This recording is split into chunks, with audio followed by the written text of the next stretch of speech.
Hey guys, welcome back. Ninja Llama here once again. Got a new video to show you. This is an evening at the card table with the deck Fueled by the Fallen. This is a new video type series I'm thinking about doing. This is where I'm going to show you a card deck that I've created and some of the general ideas behind them, as well as the cards that I've chosen.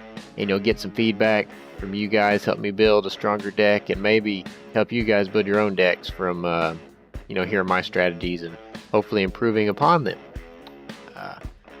This is my first animated thing, so we'll see how it goes.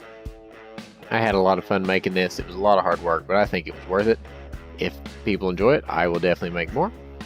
Let's go ahead and jump right in. You can see the three factions that I've chosen for this deck. I have the Warpath, the Flame Dawn, and Sleepers of Avarak. Let's go ahead and get started. In our command zone, we have Brings Life by Passing. It gives us one extra resource. I normally try to play this the second turn. It helps get get your cards out there onto the table faster, and I think that's very important. And at the very least, it is a target for control spells, like Death Rays or something, so they don't hit your other cards. And this right here starts to show the backbone of this deck. This is the Infested Knight. When he attacks, his power becomes equal to double the number of characters in your graveyard. And that is going to be a very common theme in this set of cards, is that that's kind of where the name came from, Fueled by the Fallen. The more characters die, the stronger your remaining characters get. And the ones you play, like here's a Zombie Scavenger. Whenever an undead character dies, it gains 2/2. And so these cards will continue to gain in power as the game goes on. Let's go ahead and jump in to the actual card deck that we will be drawing from. The first one up is a mainstay. There's 19 of these Endless Horde in the deck, because they will gain 1/1 for every other Endless Horde that has already been put in the graveyard. So these by themselves can get very powerful late game. But this also, when these die, it will buff the Infested Knight and the Zombie Scavenger in our command zone, which is a good combo. Next up, it looks like we have Infectious Zombie. I threw this in here because I thought it was a pretty strong card for a 2-cost. It's 5/5. It can kill another character, and you get it under your control, which is always nice. Fit with our Sleepers of Avarak faction. And this one right here is one of the strongest cards of the deck, I think. I used to have it as a commander instead of Zombie Scavenger, but I learned that people would always kill this thing if they could with any kind of Death Ray or anything, because they realized how powerful it was. So I put it in the deck so that way it can just come out, and catch them more or less by surprise. And I've thought about doing that with the Infested Knight also, especially because it has charge. That means it could be a really effective surprise. That just all of a sudden there'd be this really strong force in the assault zone, mid to late game, that they would have had to see beforehand, which they may not have been able to. So that may be a good idea right there, to either switch these out so the Infested Hulker's in the command zone and the Knights in the deck, or just both of them are. But I think this has shown to work pretty well so far. I've been having pretty decent results with it. There's 3 more Zombie Scavengers. Nice to sit in the command zone and just let them build up as your Endless Horde keeps dying. This Bloodthirsty Dead is nice. 4/4 Bloodthirst, so it'll go into an 8/8 if it attacks a character.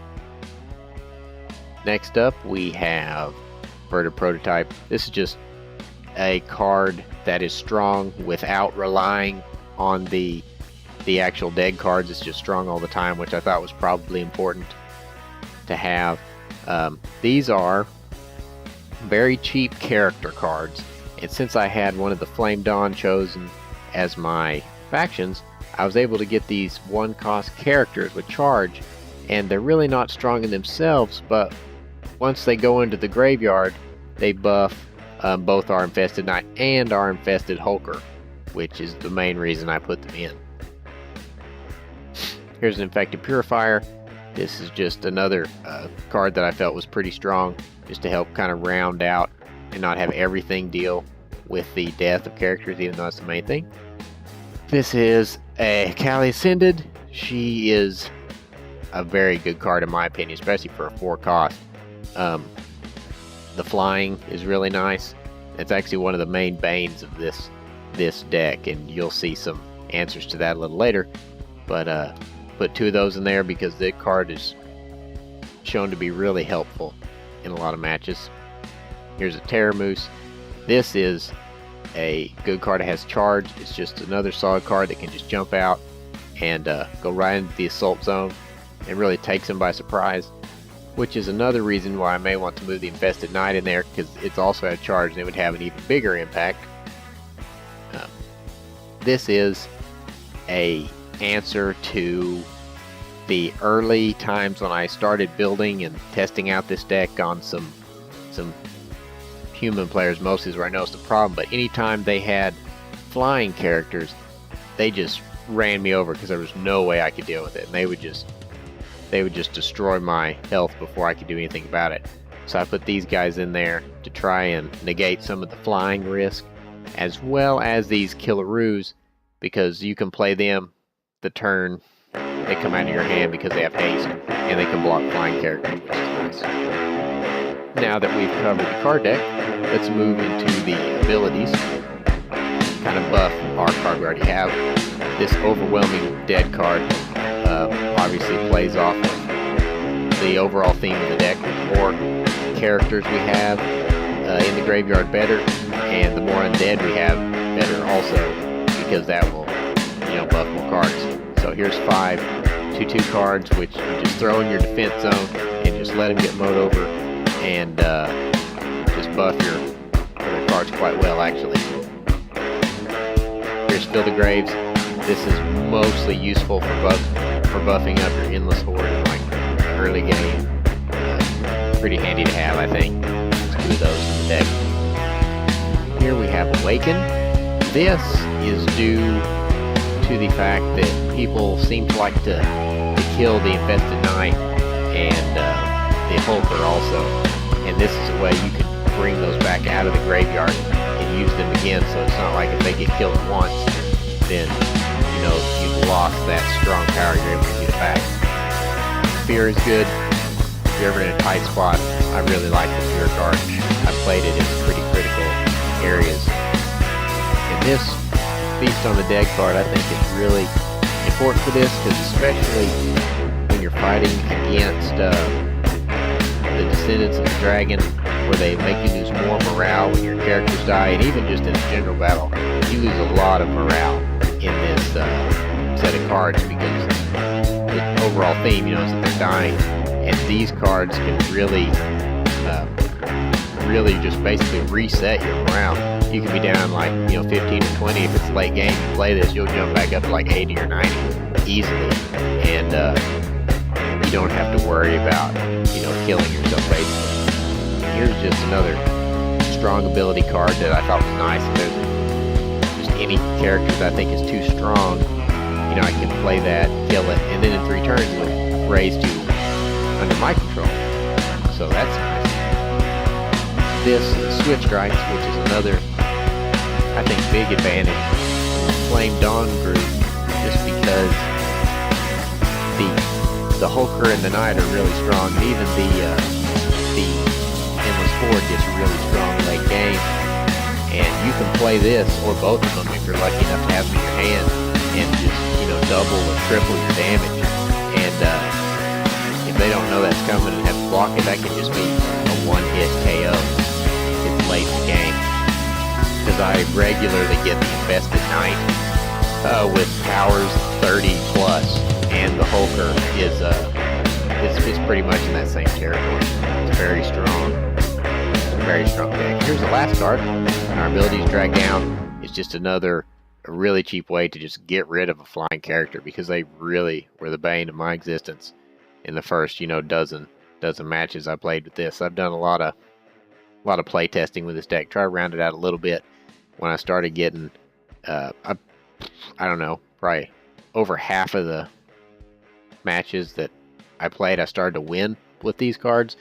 Then I thought I was going in the right direction, and I just kept refining, and I'd say now I probably win 70% of the matches that I play with this. One of the downfalls, though, is that if you get rushed right at the beginning, that's kind of hard to recover from because your characters aren't that strong. But here is an overview of the cards. I'll let you take a quick look at this before we move on to the analytics blueprint, a little bit more technical side of the card deck, I think. So we'll just go ahead and jump into that. Here is the card curve, quantity versus cost. You generally, would like a pretty even bell curve with most of your cards in the middle. It didn't work out exactly like that, but I think the fact that our cards get stronger as we go makes up for the fact that we don't have a lot of higher cost cards. So those 3 cost cards start hitting, like higher cost cards in the late game, and you can get them out for less cost. So if you can make it to the late game, you can do some serious damage in a hurry. And a lot of times it comes down to you just getting the cards out and being able to hit their fortress, and then by then they'll just do enough damage to go ahead and take them out. And you can see the actual numbers of the cost over there on the left side. Let's go ahead and jump into an actual card list. If you're interested in building this deck for yourself, or hopefully you will tweak it to work better than I have it, because there's still a few situations that are hard to deal with. Flying characters are kind of difficult, but there's enough cards in there to deal with them that makes it okay. Rushing has been a huge pain because you just can't get your cards strong enough to make a good defense right at the beginning. But a lot of times the draws are good enough that you can build up fast enough to at least save yourself. So that is the overview of this deck.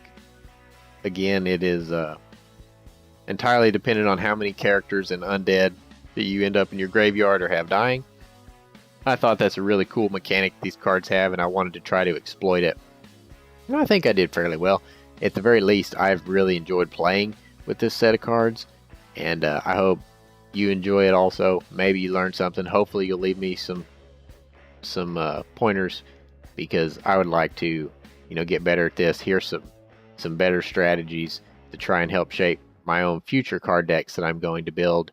And maybe the next video that you guys see will be hopefully a lot better animated. This took me a lot more time than I care to admit, but hopefully I'll get some better software and be able to make it look a little better.